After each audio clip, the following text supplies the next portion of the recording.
Friday Night Racing on Off the Ball. Brought to you by Horse Racing Ireland. Love every racing moment. Visit hri.ie. And you're very welcome along to this week's edition of Friday Night Racing. It is myself and Tom Malone here with you this Friday. Johnny will be back next week, but in the meantime we've got a brilliant show lined up for you. Before we get into it though, I do want to tell you about what's happening next week, because next Friday is the Breast Cancer Ireland Race Day at Leopardstown. It's happening all day. The final race of the day is the specific ladies race, and it's a massive fundraiser that happens every year to help raise money for breast cancer research. If you want to get involved, we'd love for you to do that. You can donate €4 to Breast Cancer Ireland by just texting CURE to 50300. You can get afternoon tea at home and enjoy it delivered from the comfort of your own home as you consume some of the racing, and everybody who does that will also be donating a £5 from the price of the afternoon tea. So there's loads of different ways you can get involved. Ideally you'll get involved by watching the great content that we're creating for you as well. We've got a special next week called Back on Track, Lessons from a Sporting Life. It's going to feature Nina Carberry, Irish Rugby International, Sene Nuupu, four-time All-Ireland winner Ursula Jacob, and many more as well, talking about their lives in sport, the pathways, the inspiration, the mentors along the way, the difficulties that they faced, and how they ultimately ended up being incredibly high achievers as well. So plenty to get our teeth stuck into, and we'll be bringing that to you next Thursday and Friday. And as I said, it's all to support the Breast Cancer Ireland Race Day at Leopardstown next Friday the 14th. So if you're getting involved in watching us, or indeed if you're getting involved in watching the races next Friday at Leopardstown, then please donate what you can at breastcancerireland.com, or of course, as I said, you can text CURE to 50300. You'll donate €4 to Breast Cancer Ireland that way, and 100% of the text cost goes to Breast Cancer Ireland across most of the network providers. Now, this is Friday Night Racing, brought to you every Friday afternoon at 3 o'clock. The best place to catch us these days is on the OTB Sports app. You can also get us on youtube.com/Off the Ball. Or if you're a radio listener, then you hear us at 8 o'clock on Friday evening on Off the Ball on News Talk 2. We're going to get into a pretty eventful week for Tom in terms of some of the foaling that has been going on at his place. But in the meantime, I'm delighted to go live to Downpatrick to join Philip Rothwell this afternoon for us. Philip, you've got a runner this evening called Right Back At You. Is that right? Yeah, I just had a runner in the maiden hurdle there 5 minutes ago. Delighted with him. He ran a lovely race. He's a horse that I only have maybe a month, and I think he can improve, and maybe he might make a reasonable horse for the future. So I was delighted with him. I have a 13-year-old that's probably on the road to retirement, running in the handicap chase later. So hopeful more than optimistic, I can think. It'd be the best way of putting it, but he's been a great stalwart, and hopefully he runs okay and come home safe. Okay, meetings like today, off the back of the week that you're having, do you automatically go into them with a little bit more pep in your step? Definitely. It's when the yard is going well in general, and we've seen both sides of it over the years. It's good for staff, it's good for me, it's good for morale, it's good for my family at home. I'd say it's much easier for them to live with me. The bit deceived me this weather, but it's not a lot. But when I am there, I'd say I'm in better form. Look, that's a really good point. When we were chatting about this a little bit earlier on, the highs and lows and the roller coaster of everything. Let's talk about the highs, because you're bang smack in the middle of one at the moment. 5 winners in the space of a week. Was it 3 at Punchestown? Yeah. So how do you put what that lightning of that week is and stick it in a bottle and go, here's my little bottle of lightning that I'm carrying around for me from now on? Do you know something? The last 2 years have been very positive for me. Last year we had a decent season. I was really happy with it. The horses all ran well all year. COVID came and racing stopped for a few months, and just a week before racing stopped, we'd had a winner and we'd had a very good run up to that. So we stopped in a positive place. I let all the horses out for a couple of months, didn't charge owners, let them out the grass. Very fortunate that my dad is a dairy farmer, so robbed some of the grass and let them out, and probably didn't ask until I had done it, which was a help, and got them all out, gave them a good break, and they came back in well. When they came back in, we had a very wet winter, which probably didn't suit. But after Christmas, once things dried up a little bit and we got rolling, we've had a good season. I think I've had a dozen winners, or a few maybe more, since Christmas, which has been wonderful. But I have very, very, very good staff, very supportive family, and brilliant owners. So that makes life a lot easier. And Philip, like the kind of horse you have, I guess you talk about the good ground there. You know, there probably a few more opportunities when the ground's a bit better, the summer racing and that. Is that the kind of horse? Looking through the stats, I think you're the 9th most horses run out of everyone over jumps this season, so you're obviously very busy. There's no secret that I probably I started off maybe 20 years ago buying cheaper horses, let's say, and trying to buy a cheap store, put a few lads into it for a bit of fun, and get going. And we've just over 300 jumps winners trained in Ireland now. But for a couple of years, I was able to stay in the top 6 trainers in the country with results. And then the economic crash came along and probably lost an owner who was maybe the most prominent person in the place at the time. And then I had 7 horses for Michael O'Leary, and 6 of them actually won out of the 7. But I lost his ownership a year later, and the horses weren't healthy in the yard that year as well. So we went from having full yard of 45 horses to maybe 10 left. And if I put all 10 together, you wouldn't make up one. There were bits that I was delighted to have the support to have, but we were starting, I started training when I was 20, and I felt like I was back to where 18. We had made no progress, even though I had 10 really good years. We had built a facility up at home. We had been making a good bit of progress that way, and then we were back to square one all over again. So the last number of years has been a slow rebuild all over again, but I don't mind hard work. Driving the box here today myself, I'd be here on my own, other than I'm lucky enough to do the podcast with you guys. And other than that, so Rosanna came with me today to give me a hand and to give me the time to come talk to you guys. But I don't mind hard work. I love working with the horses. Love my life at home.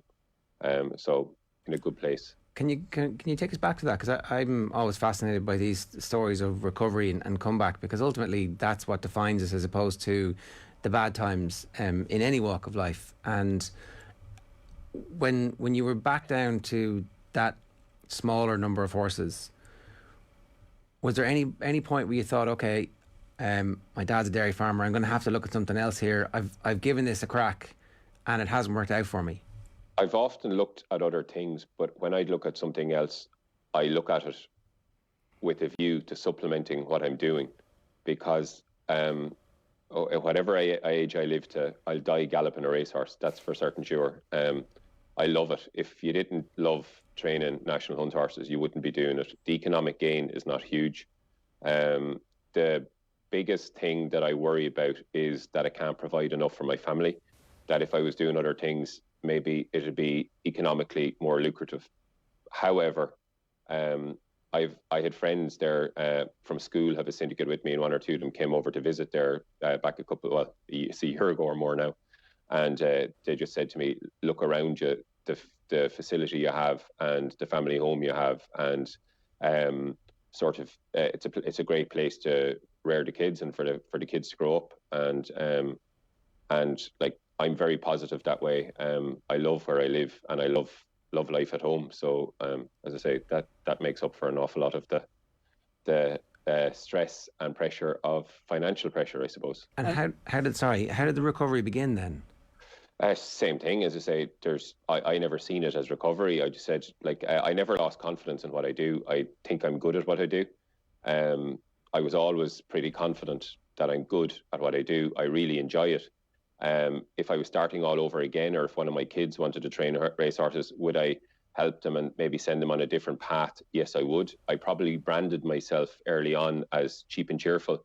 I started at 20 years of age. I got a huge amount of press publicity. I was training horses off my dad's dairy farm at that stage for £70 a week. And branded myself as cheap and cheerful. And I flew. I ended up... as I say, my 3rd season, I think we were in the top 10 in the country, which was phenomenal for somebody coming from a non-racing background. And but with that, there was a huge number of lessons to be learnt. I was hugely immature, and but didn't think it at the time. As I say, self-confidence wasn't a problem, and but made loads of mistakes. But I made my own mistakes, and I would say my dad. As I grew up, one thing I would say, he'd allow me make my own mistakes, and it probably was hard for him to watch from time to time.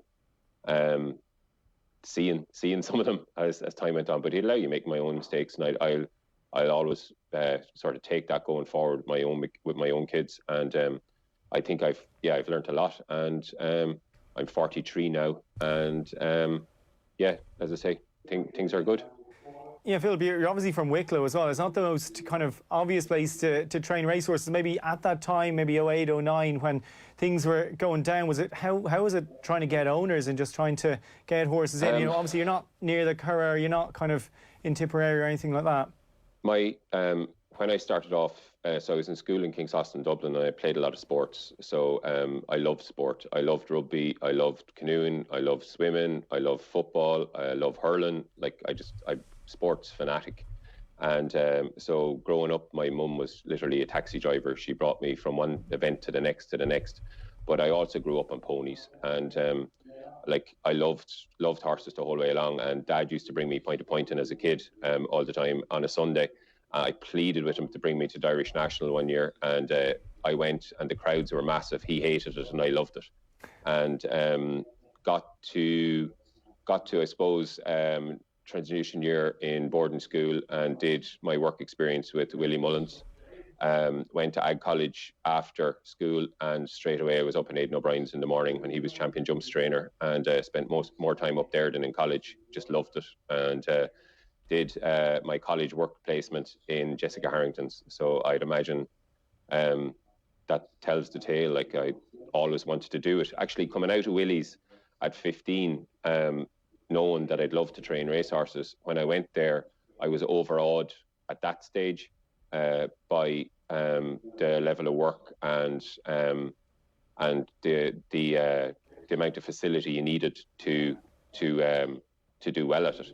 And I probably came home from there thinking, I can never do this. And just, but it was all I ever wanted to do. So, as I say, when I left school, I went down to Ag College, but principally to get my green cert and to work for Aidan O'Brien. So, not a bad trio of people to give you an introduction in terms of the work ethic required and just the absolute world-class talent that they have. That's a pretty good introduction. The talent in this country is amazing, and the quality of Irish stable staff we have is incredible. I know that a number of lads working with me at home that probably could do as well or better with the licence. Like, they're just great guys and girls, and that's a massive help to have a team like that behind you. I'd say when I started off, I had a good small team, and maybe we built a team very quick at the time because we had to. We built a facility very quick because we had to, and ultimately I probably wasn't mature enough to be able to deal with it. So I don't blame the total downturn, as I say, for a few quiet years. You know, like it happened, and as the horses weren't healthy there for a year, maybe out of a problem with feed, and but you learn all the time. Is that what you meant by? I was going to ask you. You've talked about maturity a bit there, and it's interesting because, in retrospect, you can always pinpoint the bits where you make a rash decision that you have to pay repercussions for a long period of time. Is an example of the immaturity not spotting that the feed was the wrong feed or something like that? No, definitely not. The feed issue, unfortunately, I don't want to get into it too much, but it was a thing whereby our horses just weren't. They were galloping like asthmatics for a few days, and right. It took time to have everything tested, and like we do routine checks all the time at home. I check my water, check my feed, check my hay. You have to check everything. That's just the way it is. Everything is so competitive now, and you have to be meticulous about everything you do. And one or two times over the years we changed things, and when we changed them to try change things up, I think we made mistakes.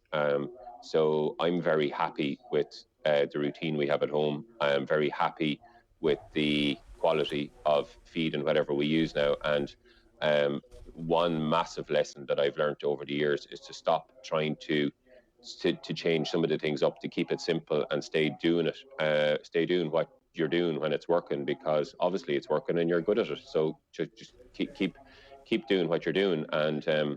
But ultimately, anybody that knows me would know that I'd be very competitive, and I was always trying to trying to find that little edge or trying to change to make something better. And sometimes when you try to do that, you make it a lot worse rather than better. Yeah.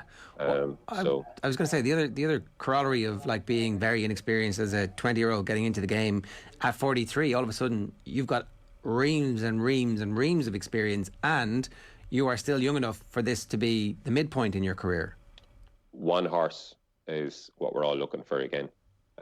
I've been very fortunate over the years. Like, we've had a couple of good horses, but I love shop and bargain basement at the sales. As I say, it was probably a mistake of mine in the early days to brand myself as cheap and cheerful, because we went off and bought very cheap stores that were good movers, nice horses, but there was obviously some little thing that made one less expensive than another. But ultimately, when you're buying horses at that level every year, it's like playing poker. You get a good hand of cards and you get a bad hand of cards, and you're going to keep getting more good hands of horses if your budget is higher, and that's just the way it is. It just makes sense that way. So when I was younger, I would have said, no matter what horse came into the yard, I'll win with it. I had that level of, as I say, self-belief that, like, I'll find a race for it somewhere, I'll do, and I'd hate to give up. Obviously, the quality has improved seriously in this country in the last 10 years. Like, the standard now is amazing of horses, as I say, of trainers, of jockeys. It's incredible. The facility at the races has gone so much better. I can't wait for the general public to get back racing and see the new Leopardstown and the facilities in general at the tracks. I'm in Downpatrick today, and for a small race course, I remember stabling horses here 20 years ago in a back garden across the road of a house, and like, the facilities here now are incredible, and year on year they've kept improving them. So just the buzz about national hunt racing at the moment as well is incredible, and I'd love to have owners back racing very soon. I think it's really, really important that we get owners back racing as soon as we possibly can. And I don't see any reason why they shouldn't be allowed, because realistically, on a small race day like today, there'll be maybe only 50 people show up. And like, if we're going to have outdoor dining back on the 7th of June, I think it is, I see absolutely zero reason why we can't have owners back racing ASAP, because owners fund me, my family, they fund all the jockeys, they fund the whole thing, basically. And I think it's really, really, really important that there's a directive brought out straight away to get owners back racing as soon as we can.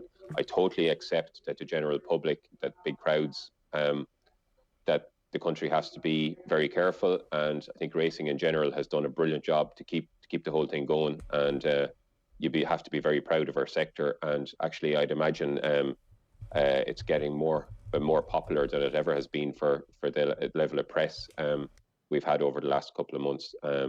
But we need to get owners back ASAP. Philip, on that, and speaking kind of as an owner myself, or maybe you would have horses that maybe fallen maybe below that kind of magic mark of 123, they're in 0 to 95s or 0 to 103s or whatever. It's very, very difficult to get a run. How are you finding that at the moment? I mean, I kind of put it up on Twitter. I'm in a syndicate, and I think we've been battered out about 5 or 6 times since I think St Patrick's Day, and since I put it out, I found more and more people coming to me saying that as well. How are you finding getting a run into your horses, particularly those kind of summer handicappers? Yeah, yes, it's difficult, but I totally understand the situation.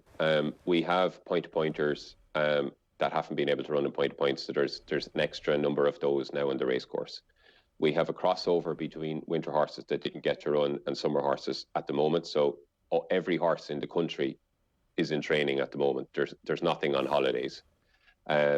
There was Punchestown Festival, no low-grade racing. Fairyhouse Festival, no low-grade racing. After the Fairyhouse Festival, there was a backlog.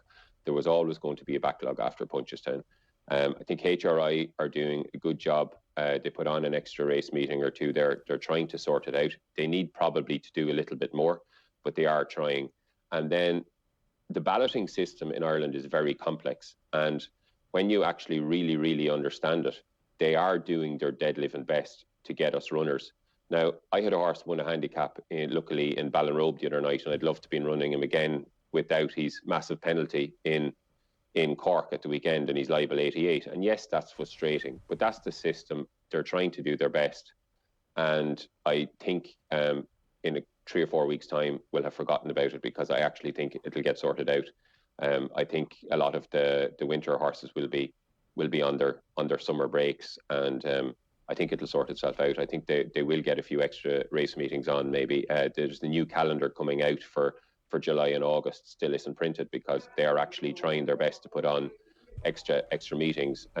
We probably could do one or two more divides, but look, as I say, I know they're trying. Yeah, just one other thing you mentioned about buying horses there, and you said maybe somebody wouldn't be aware of what you meant when you said you the store sales. So store sales are generally unbroken 3-year-olds sort of before they start their racing career, and that's, yes. You know, the likes of the Derby sale, the Land Rover sale, and that's where a lot of these big names have come from before they go to the points and the like, and then they get sold at the more high-profile sales that have kind of been making headlines at Cheltenham and the like. But is that still where you're shopping? Is that still where you're sourcing the vast majority of your horses? I'm going to say that means you'll have those horses for longer. You still are responsible for breaking them and starting them off, or are you kind of moving into getting a few more horses in training type, or what's the way you buy your horses now? Okay, so when I was on a rebuild, we'll say, it was very much go to the store sales to buy an unbroken 3-year-old, shop small, because I always believe that a horse doesn't know what he costs, and I had a very, very limited budget. I had a very good facility at home, but if I started putting money into horses that I couldn't afford to be buying, it was going to put us under serious pressure. So I just didn't do it. We started shopping very much bargain basement. And one of my Punchestown Festival winners, well, both of them were actually bought very cheaply. But cousin Harry, I bought him in Gores Bridge. He's a half brother to a Stairs hurdle winner. And I bought him in Gores Bridge for €1,500. We broke him at home ourselves. We produced him from scratch ourselves. He won a handicap in Navan, and he went to the festival in Fairy House, his next run. Wish to God owners were able to enjoy that. But went to Fairy House, his next run, and then won at the Punchestown Festival. And the lads are great that own him. Like they had a magic time and they really enjoyed it. But I would really love for them to be there. Yeah, it's incredible. By the way, to buy a horse for £1,500 and even to get it to win a race is just the most. It's a pretty incredible return on investment, really. When you see the prices that some of those stores make, and then even beyond that when they go and produce something later on. So it is easy to see why that's where you do go and look. Especially like you say, if you're in a good position where you've got excellent facilities to start these horses off. I think our facilities are as good as anybody's. My staff are better than most. I'm very proud of them. The facilities at home are top class, and it's up to me then to bring in a better type of horse and to manage the thing. And like, we've been there before, very confident we'll get back there again, but it's a gradual build. And as I say, the one thing I couldn't afford to do was to go out and chance buying more expensive horses at that time. Like, I've had owners have been like hugely supportive of me over the last 15 or 20 years, and most of the owners at home, they're not, I keep saying owners, but they're not owners, they're not clients, they're very good friends now, and they totally understood me and where I wanted to go. And yes, I've spoken about the cheaper horses. There's some guys have bought a lot more expensive stores. Some of them have worked out, some of them haven't, but like, as I say, we are on a rebuild. We have some lovely horses around the place now, and hopefully we can build on it. And so weeks like the week you've just had, there's a chance for the whole place to just exhale and go, well, we are absolutely on the right track. Let's enjoy this. Yeah, I actually never did it. I haven't taken time. I've been on the road, so obviously I was in Ballinrobe on Tuesday evening, and came home. Great to be on the side of the Gallop all morning Wednesday morning. Same this morning. But I just drove back up to Downpatrick today, Cork tomorrow, Killarney Sunday. I know I'm at home Monday, Tuesday, Wednesday next week. My wife mentioned half a day off, maybe. I think she actually mentioned a day off. That won't happen, but we might try. We might try take an afternoon. Well, you deserve the afternoon at least. Yeah, we'll do something. It's more the one thing I would have definitely said, over the years, without Niamh and the kids understanding like what I do. It's 7 days a week, and it's pretty full on. So it's tough on them too. Well, it must have been great for them as well then to see. And, Super, I hope. And I guess when you're in the car and there's those moments where your mind idles and whatever's on the radio kind of disappears from your actual consciousness, are you thinking at that point going, well, this is good. This is validation for all of those decisions to go to the store and buy that horse for 1,500 quid. And that's the type of thing that, like, it's, the broad sweep of the racing industry, as we talk about here, there are so many different aspects to it, but it's quite a small industry too, where, hard work gets noticed and staying at it, and resilience definitely is the type of thing. It's a common theme on the show week to week, that so many people have had setbacks but have come back from them and have reached the point where, it's sport, I think, and you're in the public eye, no matter what anybody says, and some people are good at dealing with it and some people aren't as good at dealing with it. And like, whether you're a rugby player, soccer player, jockey, trainer, no matter what, like, at the end of the day, you're master of your own destiny. And yes, you'll have setbacks. And you just have to be, I suppose, mentally and like from my side, I need to be mentally strong enough to be able to deal with it and kick on. And I think I'm pretty good that way. I'd be very positive and I'd be pretty focused. As I say, the biggest, it's not about, it's not solely about I love doing what I'm doing. I'm very confident doing what I'm doing. The only, I don't have any regrets, but the only thing that from time to time would burden me as such would be that I would think, as I say, if I was doing something else sometimes, would that be better for my wife and my kids and for them going forward, but other than that, I'd be selfish enough. Like, as I say, I love doing what I'm doing. Yeah, I think the whole world has those kind of sliding doors moments where you wonder about what life would have been like if you'd done something completely different. Just for everybody else, it's for the people around me. Like, I wouldn't like to see them suffer. I'd wonder, like, could I have done better by them? But as I say, from my own side, no. I love getting up in the morning. I love going up the yard. And would you be unhappy doing something else? Is the other thing. So, there might be financial security, but you could be. I wouldn't be as happy as what I am doing. What I'm doing. And your kids don't care. Like, you talk about the horse not knowing. Yeah, true enough. And that's what my friends would have said to me. But that's the only thing that I would have ever. I'd never look at a year where results weren't good enough and think, should I be doing something? That would never cross my mind. Like, it's if I could do better by my family, I'd love to, that's like, they come first. But outside of that, racing is just, I always loved it and I would like to be doing nothing else. Well, there's one last thing there, Philip, that you mentioned that I just wanted to ask you about. You talked about being in the public eye and you talked about getting publicity in your early 20s. Yeah. It's really difficult to deal with that because it seems great when it's positive at the start, but inevitably there's somebody somewhere who says something negative and all the world will tell you don't pay any attention to them.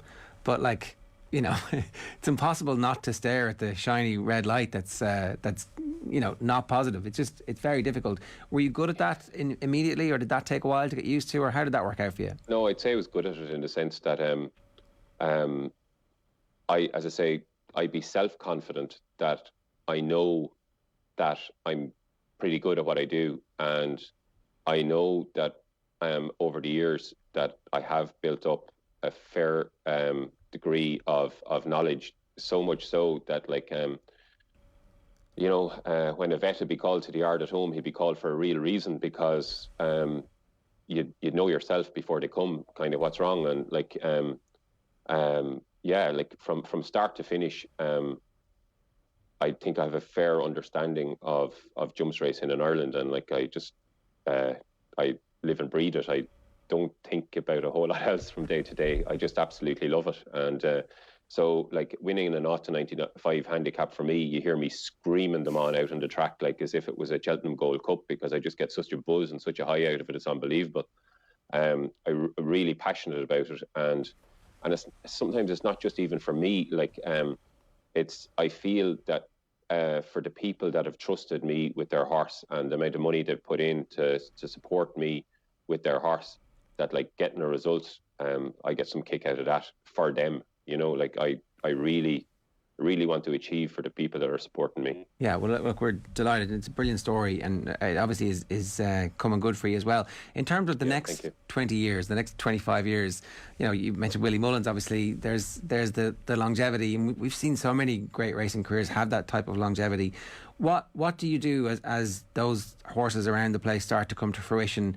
Do you change your approach a little bit and go for the higher cost? Do you mix it? What's your strategy? I'd love to, there's no secret. I'd love to be back in the top half dozen trainers in the country with results. I'd love to be there. However, I'm not going to increase the size of the facility to do it. So if tomorrow morning I was fortunate enough to be in a position to have an under 30 horses, I'm not going to do that. I've been there before. I've had obviously a greater number than what I have now before. It's not something that I aspire to do in the future. People would say everybody should aspire to be champion, whether it be champion trainer, champion jockey, whatever. It's not an aspiration of mine right now. I would like to have Grade 1 winners. I would like to have better horses. I'd like to be in a position where there's a set number in the yard, which is 45, 50, that I don't get any bigger than that I can give my utmost attention to those 50, and that if any one of those horses that were to go somewhere else, nobody else could do any better with it, that I'd have given it my 100% total care and attention, and that I've done the best that I possibly could do with those. And I know there's brilliant teams out there working in big yards, but ultimately it's a brilliant team working in a big yard. There's no way any one single person can get around to massive numbers of horses. So it's not that I don't have aspirations of being the best I can be. I just don't want to end up in here. I'm not in a position to have the bigger numbers anyway at the moment. I'm not suggesting I am. But if I was fortunate enough to have a massive number tomorrow morning, I don't want to do that. I'd like, I always say I have amazing owners. They're not just owners, they're friends. I'd like to keep those friends. I'd like to have a better class of horse. And I'd like to build on that. And if at the moment, if you were a person that was into statistics or that sort of thing, if you looked at my stats, they're not hugely impressive. Why are they not hugely impressive? Because I run cheap maidens in 3 or 4 maiden hurdles in a number of handicaps to get them to a rating that they're able to achieve something. I love it. I think I'm very good at it, and I really like it. But a horse has to run 6 or 7 times to get where you want to be and to achieve something. If you go out and you are in a position where you can spend $250,000 in the morning on a proven pointer who's won 10 lengths, well, he's 6-4 favourite for a maiden hurdle next week. Your stats are obviously going to be much better. Doesn't mean you're better at doing the job than anybody else, but your stats are going to be a huge amount better. So I think the people that are diehard jumps fans and really understand the game, they've seen me driving length and breadth of the country for the last 20 years, and the amount of well-wishers we've had over the last couple of months is incredible. And as I say, even through the bad years, like the support I've had from people has never gone away. People believe obviously in what we do, and should get a great sense of satisfaction out of that. Yeah, look, it's a brilliant story. You've told it really well and articulated that whole other side of the business to us brilliantly this afternoon. I wish you all the continued success, Philip. As I said, it's a brilliant story. Much. Thanks a million for making the time for us today. Cheers, thanks so much for having me. Yeah, no worries, and best of luck this afternoon as well. Thank you. So that is a great story there. That's Philip Rothwell telling us his story live from Downpatrick this afternoon here on Off the Ball. This is Friday Night Racing, brought to you by Horse Racing Ireland. Love every racing moment. Visit hri.ie or follow the new Twitter account at HRI Racing, and the hashtag is every racing moment. We've just had it confirmed as well. Katie Harrington is going to be on our Back on Track Lessons from a Sporting Life series of shows next Thursday and Friday here as we preview the Breast Cancer Ireland Race Day happening at Leopardstown next Friday. And a reminder, of course, you can donate at breastcancerireland.com. So a brilliant cause, and we're going to have brilliant panels talking about that on Friday Night Racing next week and also on Thursday evening as well. Now, I did say that we had some other news. There's been an addition to the Malone sporting family. You fold a... Well, I don't know. It was a colt, yeah. No, it was, and it's a good story, and it all started on the old OTB Stallion Trail with HRI as well. So remember, pre-COVID, I guess it was. Well, it must have been. I think it was last January, and we all went down and we did our tour with HRI and did a bit of a social media takeover. And one of the stallions we saw was Poet's Word in Boardsmill, and he was a wonderful racehorse, and he's a gorgeous looking horse by Dubawi, obviously a champion sire himself. Has now landed in Ireland, and well, my partner and her brother have a couple of mares that we keep at home, and so we sent both mares to Poet's Word. So over the last couple of weeks, we've had a couple of new arrivals. A filly 2 weeks ago, and then last Sunday night we had a colt, and it was a pretty hands-on experience, Ger, because we've only got a couple of stables. We only got 2 mares, so. We're not really in a position to go and pay for someone else to fold them. So we got a camera put into one of the stables, and that involves sort of, setting your alarm every 2 hours every night and waking up. But luckily, just before midnight last Sunday, Barbara was looking at the phone and was like, "Is that a foot?" And I was like, "You're being ridiculous. You're looking at this too much. Don't stop." Anyway, about 10 minutes later, you just see a leg sticking out. So we had to run out to the stable, get the buckets of water, get the old gloves on, and delivered it there and then. He's such a lovely big colt as well. Like normally with mares, they just drop out. The other mare just dropped out. It was great. We just had to kind of watch and just make sure everything was okay. With this fella, I needed a little bit of helping hand. So yeah, I had to get down, roll up my sleeves, and pulled him out just about 10 to 12 on last Sunday night. So yeah, wow. properly got my hands dirty, Ger. Midwife Malone. Yeah, that's it. There you go. The nickname makes itself, right? And so this is really fascinating to me. So what happens to these? What happens to the foals now? Well, they're just being kids at the moment. They're literally like kids. Their noses into everything. So we've set up little paddocks. They're very kind of small areas just so they can go out with their mums and stretch the legs a little bit. And we'll hold on to them for a couple of months, and then they'll be weaned. Separate the mares from the foals, and then hopefully all going well, we'll sell them as foals. Again, that's what hopefully will be the case.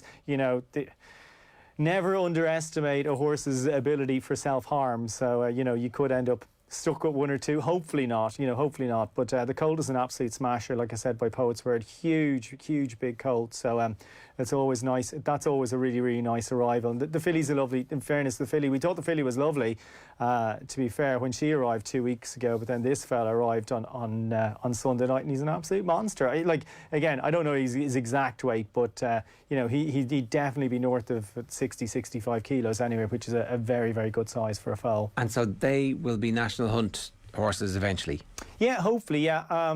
Both mares have stock on the ground. So the one who has the big colt, she's full sister to a Cheltenham winner of the package. She's by Cave Tara, is now past, but he won the top jump sires.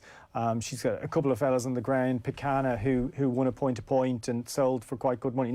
We didn't sell him, but he did sell after he's let go of the foal. Another horse called A Time to Shine. So he's a sibling to them. They're all in training. They've run quite well. Again, they're all good, big National Hunt stamps of horses. So hopefully this fellow will be as well. So yeah, so come November, we'll be hopefully whooping and cheering at the foal sales in Tattersalls or Goffs or wherever. Hopefully there's a bidding war to recruit them. That's class. Well, you've done a perfect sales pitch here this afternoon. What are they? When and what? Sorry, that's a better question. When are they named? Are they walking around Colt and Filly and? Do you get to name them, or is that no? They don't get named until they in France. They will be named when they're born, when they're foals and whatever. But over here, they don't get the racing name until they sort of go off to whether they're going to be a point-to-point or a racehorse. You'd name them when they get their hunter cert or when they're registered with. Well, they'll be registered with Weatherby's once they're foals. Once you get their passports, they're registered. But they don't get their names until they're about to start racing. But yeah, we've called them Maya and Stevie anyway,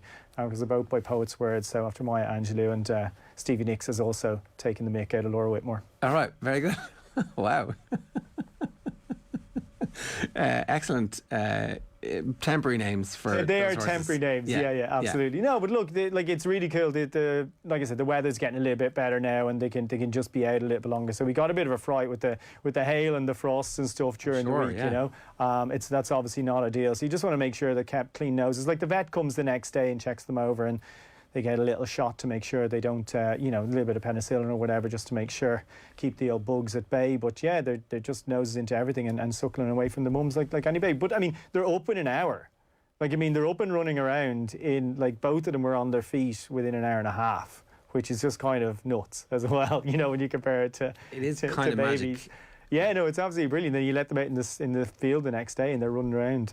When you hear Philip talking about his mates from school coming and saying, "Man, look around. This is pretty sweet. This is a nice place to raise the kids." I can, you're selling the lifestyle there pretty well, Tom. Yeah, no, it's really nice. And look, like my son's got a pony, and he's a bit put out because the fields are taken up with foals at the moment. But look, it's absolutely magical, and we feel very, very lucky at the moment to be able to have these two. And like I said, hopefully they sell well. But they're pretty nice to have around the place, and they're great for social media content at the moment as well. Good photos. Yeah. What's your Instagram handle quickly? At tom.malone. There you go. Tom, thanks very much for joining us for this week's Friday Night Racing. It is Friday Night Racing broadcasting live on all of OTB's social channels at 3 o'clock every Friday afternoon. And then, of course, also broadcasting at 8 p.m. on Off the Ball on News Talk on the radio on the FM dial. Friday Night Racing is brought to you by Horse Racing Ireland. Love every racing moment. At the moment, we are both scoreless, myself and Johnny, in the Tote 10 to follow.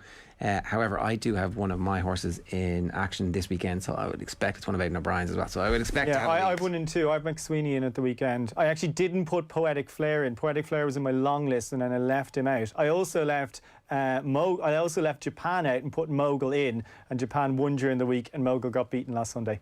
All right, maybe I think I have Mogul as well, and maybe that's why I'm on zero.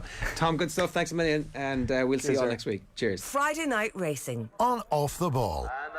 Brought to you by Horse Racing Ireland. Love every racing moment. Visit hri.ie.